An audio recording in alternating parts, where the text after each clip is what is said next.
Eh bien, bonjour à toutes et à toutes les amis, j'espère que vous allez bien et aujourd'hui on se retrouve pour un nouveau Winnie the Pooh Bloody Mag et aujourd'hui au sommaire de l'actualité, on va faire un récap complet et total sur le box-office qu'a généré le film Peter Pan's Neverland Nightmare lors de son exploitation en salle de cinéma américaine parce que ça y est, c'est fini, finito, pour de bon, les séances se sont arrêtés le 23 janvier dernier, il y a maintenant un peu plus d'une semaine, et il est temps maintenant tout simplement de faire le bilan, et j'ai aussi une autre news, actualité à vous dire concernant le futur du box-office de Peter Pan's Neverland Nightmare, parce que vous le savez, les États-Unis c'était que le début.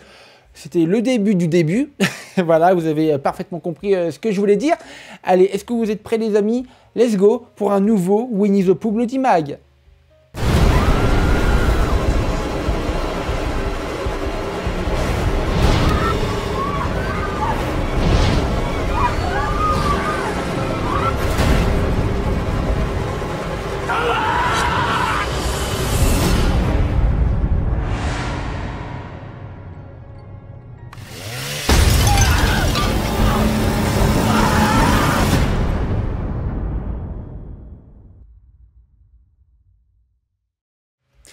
Le film Peter Pan's Neverland Nightmare a mis tout le monde d'accord, presse comme public. Mais vous le savez, entre la presse, le public, mais aussi le public général, le box-office laisse souvent à désirer.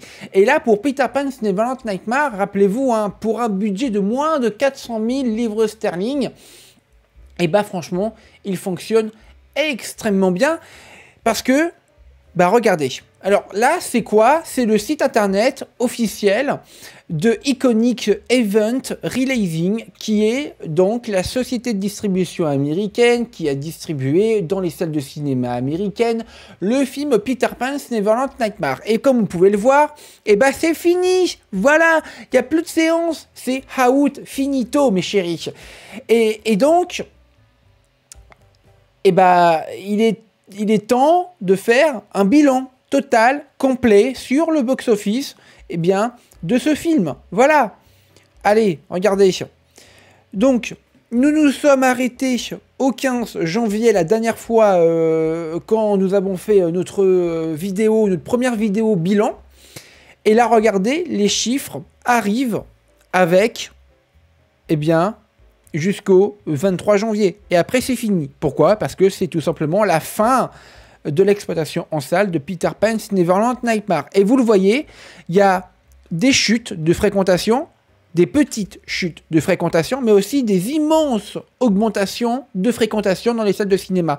Parce que le film a perdu moins 100%, moins 99,3% de fréquentation en salle la semaine, le jour du 16 janvier, mais le 17 janvier, il a gagné plus de 289. Vous vous rendez compte quand même? C'est énorme. Pour un film d'horreur indépendant, c'est absolument incroyable. Je pense que même en France, il n'y a pas eu autant comme ça de variations, de fréquentation, de salles en bien ou en moins bien.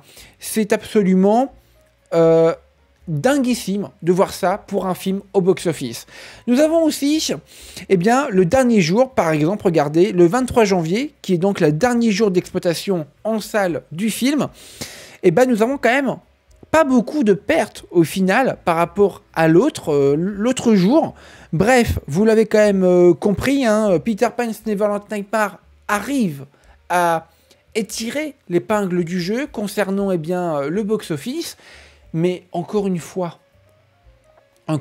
parce que je vois déjà les gens arriver à dire « Oui, mais c'est pas terrible, le film a généré au total 330 515 000 $ pour un budget d'environ 300 400 000. C'est pas terrible, machin. » Mais rappelez-vous ce que je vous ai dit dans ma vidéo précédente. Les achats à l'international, les sorties qui vont arriver très prochainement, etc. Voilà. Et même le film avait été déjà préacheté, ce qui fait déjà rentrer de l'argent dans les caisses des sociétés de production. Déjà, rien que ça, ce sont des données à ne pas négliger. Et donc, justement, eh ben, si je vous parle bien des sorties prochaines dans les divers pays du monde, je vous en avais fait déjà un petit YouTube short.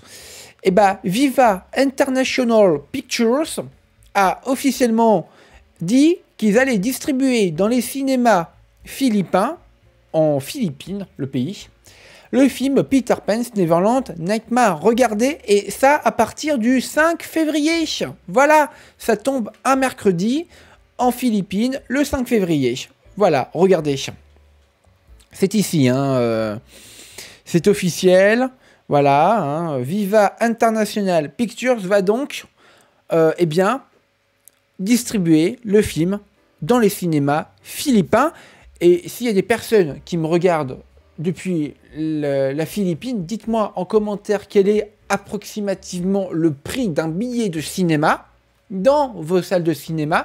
Ça serait hyper intéressant de savoir combien coûte une place de cinéma pour ensuite essayer de nous-mêmes, eh bien, calculer le box-office et le comparer avec des sites spécialisés comme Box Office Mojo.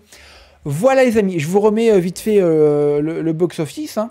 Voilà, très grand succès quand même. Du 13 janvier au 23 janvier, donc 10 jours. Et en 10 jours, il a vraiment performé, le film. Enfin, en tout cas, franchement, j'ai beaucoup aimé. Et en plus de ça, ce qui joue, c'est, regardez, 800 cinémas sur les 4 premiers jours. D'accord. Du 13 au 16, pratiquement 800 cinémas diffusaient le film. Et à partir du 17, 53 cinémas, et ça reste stable tout le long, ont diffusé le film. Après, il faut voir évidemment la configuration des salles. Est-ce que c'était des grandes, des petites, etc. Mais factuellement, le film a fonctionné. Voilà.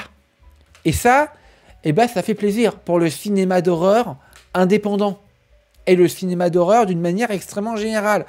Le box-office final de Peter Pan, de Winnie the Pooh Blood and Honey 2 était de 7,1 millions de dollars dans le monde et il avait débuté dans ces eaux-là.